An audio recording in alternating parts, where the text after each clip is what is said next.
Hello everybody. Today I'm going to be showing you how to build a FIFA World Cup fantasy team using AI. So let's first discuss on how the World Cup fantasy works and how do we play it.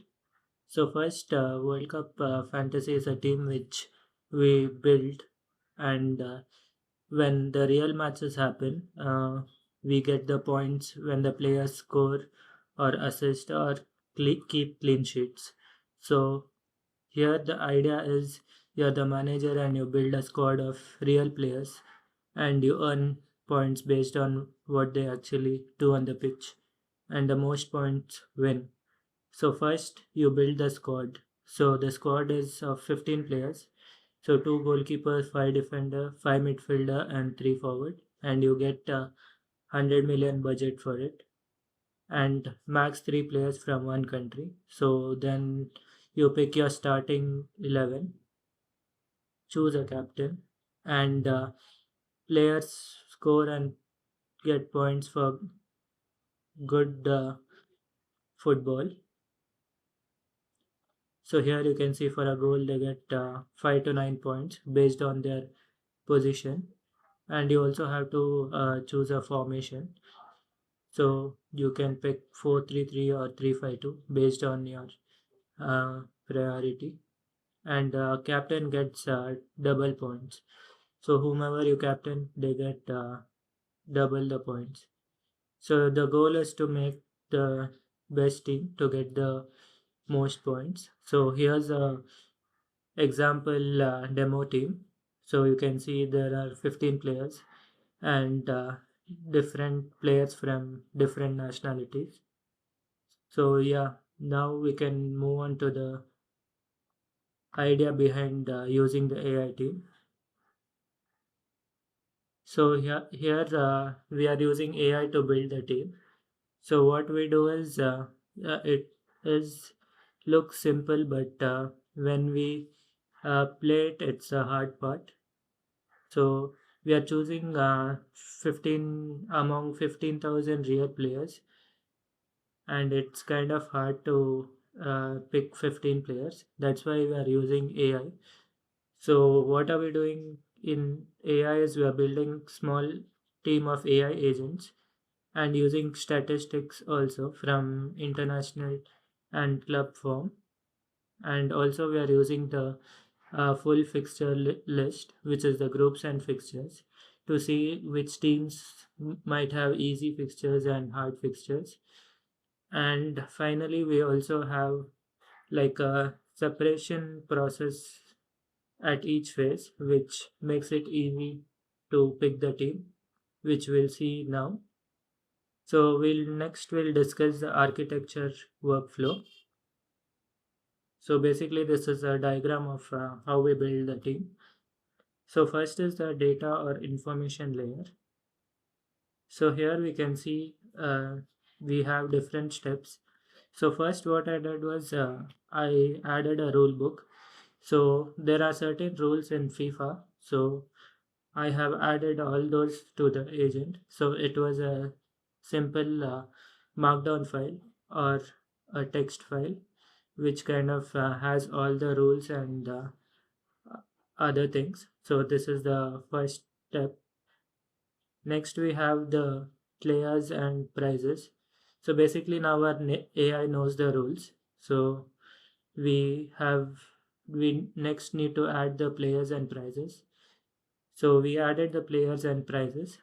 So we have around 15,000 players and 48 nations. So these two information we got it from the official FIFA World Cup site.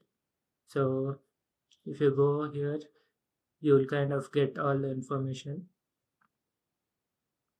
So yeah, next we need some stats for the players. So we added international stats. So this is the past 15 years statistics of all the players who have played in either Euros or World Cup. So Euro happens twice a year, twice in 4 years. Sorry, it happens for like once in 2 years, and World Cup happens once in 4 years. So next, we added the club form. So basically, club matches happen every year. So we added the club statistics so that we get updated information. So we added the international and club data through websites from online. So we get it from different websites. So one is called StatsBomb for international site, and for club form we used FBref, which is a Kaggle dataset. So yeah, this is like the foundation of the uh, AI team. So to just summarize, we added the rules first, then we added players and prizes, then we added international stats and club stats. So we have the data ready. So the idea next is to pick the top 45 players. So from this 1500 players, we are gonna pick 45 players and then drill it down to 15 players. So to pick the top 45, uh, we are using we are first calculating the projected score per player. So basically, it's a score based on the international stats, club stats, players, and prizes. So, example, Mbappe has these many goals, assists, and clean sheets, and its prize. So basically, based on Mbappe's performance, it would give a score. So you can see here projected score 20, projected score 25. So we choose 45 players. In this, we choose 5 goalkeepers, 15 defenders, 15 midfielders, and 10 forwards.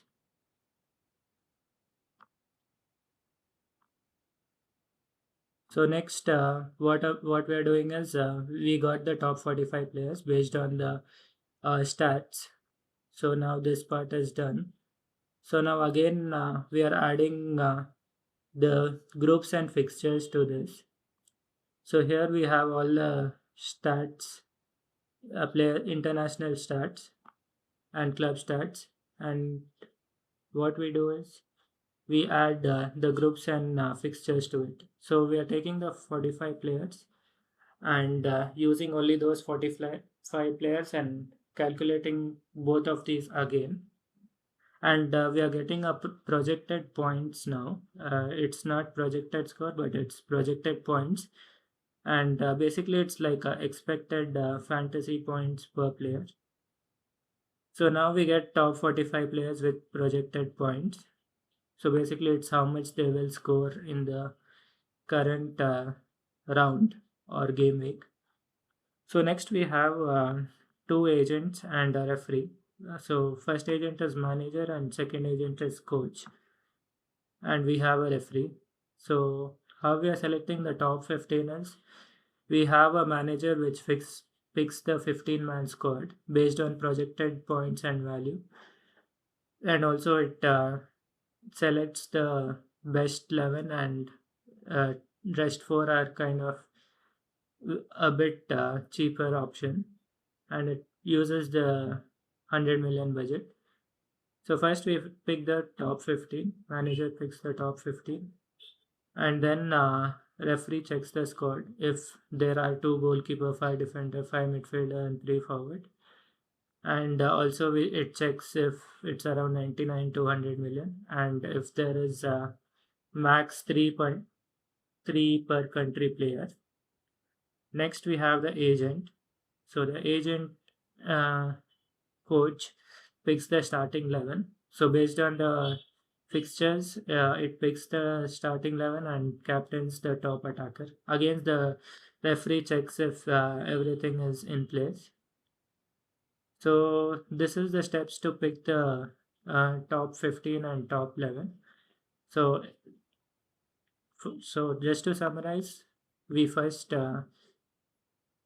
take the international and club form and choose the 45 players, top 45. Then again on the top 45, we use the international club stats and groups and fixtures, and we calculated the projected points. And then a manager picks the top 15 and the coach picks the top 11. So this is how it works. So I'll show you my team. So this is the team which the AI picked. So it's a good mix of the young players and even the old players. As you can see, Messi, Kane are good old players, or you can call them legendary players because they are still good and they can perform well. And we also have Olise, Yamal, Musiala, which are the new generation players. So it's a good mix of both the young and legendary talent. So next we'll see like the pros of using AI and cons of using AI. So the pros is it works well with historical data. So basically, when we used historic data, we had a lot of information like the club, international and club stats, but still it was able to use it and make good knowledge of it. And the con is it does not have understanding of players. Some players that might be old and might not perform that well or might not play the whole game. So initially it was putting Neymar and De Bruyne in the team, which as a football fan I know that they might not perform that well because they might not start, and they don't I feel like they don't have the intensity to play like they used to before. But based on the stats, historic data, it was suggesting Neymar and De Bruyne, which is okay, but not practical.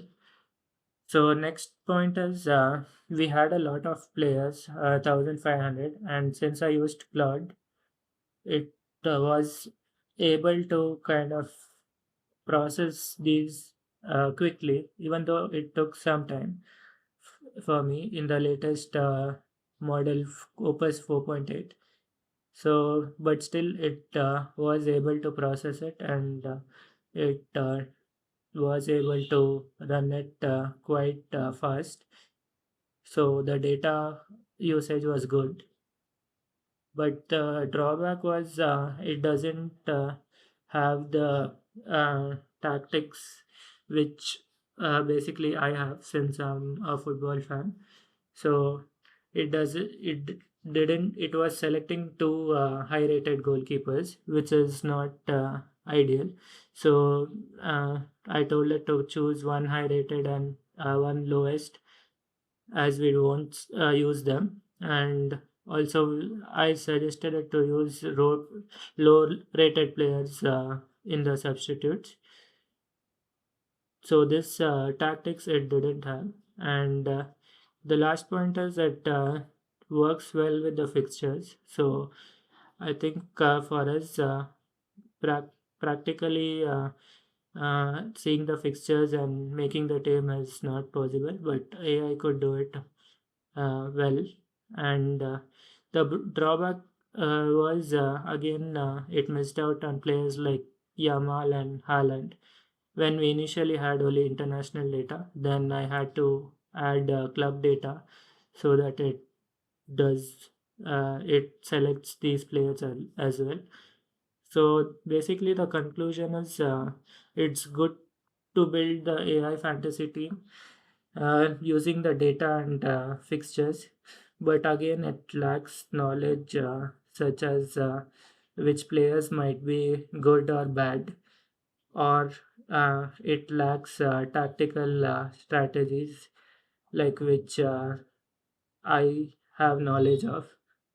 So overall, it's good to use AI to build a fantasy team, but again, without football knowledge, it might be hard, and you might miss out on few good players or few good tactics and strategies. So I think we are done for the video. Thanks again, and hope you like it and subscribe.